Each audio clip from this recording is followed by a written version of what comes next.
মহাষষ্ঠীৰ দিনাই বিলাসীপাৰাৰ লগতে ৰাজ্যখনলৈ গৌৰৱ কঢ়িয়াই আনিবলৈ সক্ষম হৈছে এগৰাকী প্ৰতিভাৱান খেলুৱৈয়ে। দৰিদ্ৰতাক নেওচি ৰাষ্ট্ৰীয় পৰ্যায়ৰ খেলত স্বৰ্ণপদক জয়েৰে উজ্বলি উঠিল আন এগৰাকী অসম জীয়ৰী। বিলাসীপাৰাৰ অতি ভিতৰুৱা কৈমাৰী গাঁৱৰ পেছাত কাঠমিস্ত্ৰী আব্দুল ৰছিদ আৰু আসিয়া খাতুনৰ জীয়ৰী বেগম ৰাব্বী য়াছমিনে অসমৰ নাম উজ্বলাই তুলিছে। প্ৰতিভাৱান খেলুৱৈগৰাকীয়ে উত্তৰাখণ্ড ৰাজ্যৰ দেহৰাদুনত অনুষ্ঠিত হোৱা দ্বাদশ ৰাষ্ট্ৰীয় চেম্পিয়নশ্বিপ 2024 গেমত মল্লযুঁজত অসমক প্ৰতিনিধিত্ব কৰিছিল বেগম ৰাব্বী য়াছমিনে।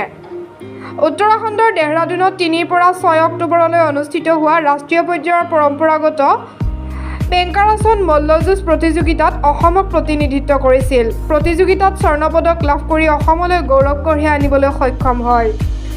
আজি দেহৰাদুনৰ পৰা আহি কুকুৰাঝাৰ ৰেল ষ্টেচনত উপস্থিত হয়। তাতে খেলুৱৈগৰাকীক বিভিন্ন দল সংগঠনে উষ্ম আদৰণি জনাই নিজ গাঁৱলৈ লৈ যায়।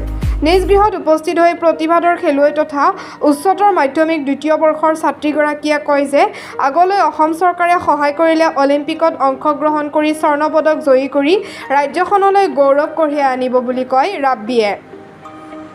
আমাৰ হাতত প্ৰতিভাৱান খেলুৱৈ বেগম ৰাব্বী য়াছমিন আৰু অসম মিয়াপ অসমীয়া পৰিষদৰ কেন্দ্ৰীয় সম্পাদক এম ৰফিকুৰ ইছলামৰ মন্তব্য আছে, সেয়া আপোনালোকক শুনাই ল'ব বিচাৰিছোঁ।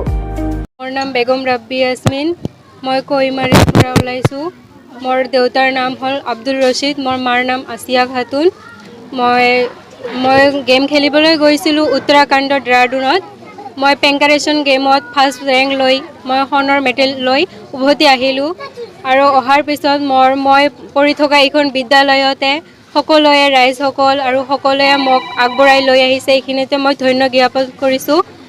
আৰু আগন্তুক দিনত যাতে মই ভাল কিবা এটা কৰিব পাৰোঁ, সকলোৱে যাতে মোক আশীৰ্বাদ জ্ঞাপন কৰে। মই গৈছিলোঁ 30 তাৰিখে, তাতে যাই 3 তাৰিখৰ পৰা 6 তাৰিখলৈ খেলিছিলোঁ। তাৰপিছত ট্ৰেইনত উঠি আজি আহি মই পালোঁ। যদি অসম চৰকাৰে মোক কিবা সহায় কৰিব তেনেহ'লে মই আগন্তুক দিনবিলাকতো কিবা এটা ভাল ৰেংক লৈ মই উভতি আহিবলৈ চেষ্টা কৰিম।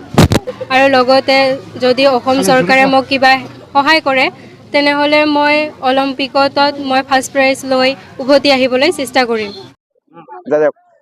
যাই হোক, আজি আমি ইয়াত সমাগত হৈছোঁ কৈমাৰী তাৰুং কৈমাৰী এম ই মাদ্ৰাছাত। আমি পোনে পোনে আমাৰ এই ৰাব্বী য়াছমিন তেখেতে এই ভিতৰুৱা অঞ্চলৰ পৰা গৈ আজি নেশ্যনেল চেম্পিয়নশ্বিপ তেওঁ অৰ্জন কৰিবলৈ সক্ষম হৈছে। তেখেতক অভিনন্দন জনাই আমি ট্ৰেইন ষ্টেচনৰ পৰা আদৰি লৈ আজি স্কুললৈ আহিছোঁ। তেখেত এনেকুৱা ভিতৰুৱা অঞ্চল আৰু দৰিদ্ৰ সীমাৰেখাৰ পৰিয়ালৰ ছোৱালী হয়।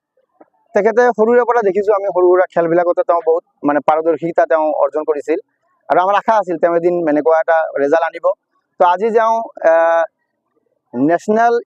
নেশ্যনেল চেম্পিয়নশ্বিপত তেওঁ অংশগ্ৰহণ কৰি উত্তৰাখণ্ড দেহৰাদুনত যি আমাৰ নেশ্যনেল খেল 12তম খেল যি অনুষ্ঠিত হ'ল তাত তেওঁ ৰেংক 1 বেল্ট ৰেচলিং খেলত তেওঁ অসমৰ হৈ প্ৰতিনিধিত্ব কৰি ৰেংক 1 গ'ল্ড মেডেলিষ্ট হৈ আমাৰ গাঁৱত আজি যি গৌৰৱ কৰি আনিছে, আমি সচেতন ৰাইজ হিচাপে তেখেতক অভিনন্দন জ্ঞাপন কৰিছোঁ আৰু আশা ৰাখিছোঁ যে আগন্তুক দিনত তেওঁৰ যিটো প্ৰতিভা আছে, যদি চৰকাৰে বা আমাৰ অসম ক্ৰীড়া সন্থাই যদি তেওঁক হেল্প কৰে, আমি যিটো দেখা পাই আছোঁ, যদি তেওঁক হেল্প কৰে, সহায় কৰে, তেওঁ আগন্তুক দিনত যে অলিম্পিকত খেলি অসমৰ যে মান সন্মান তেওঁ আগবঢ়াই ল'ব, এয়া আমাৰ বিশ্বাস। আৰু আমি আবেদন কৰিছোঁ, দাবী জনাইছোঁ অসম চৰকাৰক যাতে এই ছোৱালীজনীক বিভিন্ন ধৰণৰ সহায় সহযোগিতা আগবঢ়াই লৈ যায়। তেওঁ ফাইনেলি আমি এটা কনফিডেঞ্চ আছে আমাৰ অসম চৰকাৰৰ এইখিনি আমি জনাম যে তেওঁ অলিম্পিকত খেলি আমাৰ অসমৰ নাম উজ্জ্বল কৰিবই। গতিকে এইখিনিয়ে আমি অসম চৰকাৰক দাবী কৰিছোঁ বা আবেদন কৰিছোঁ।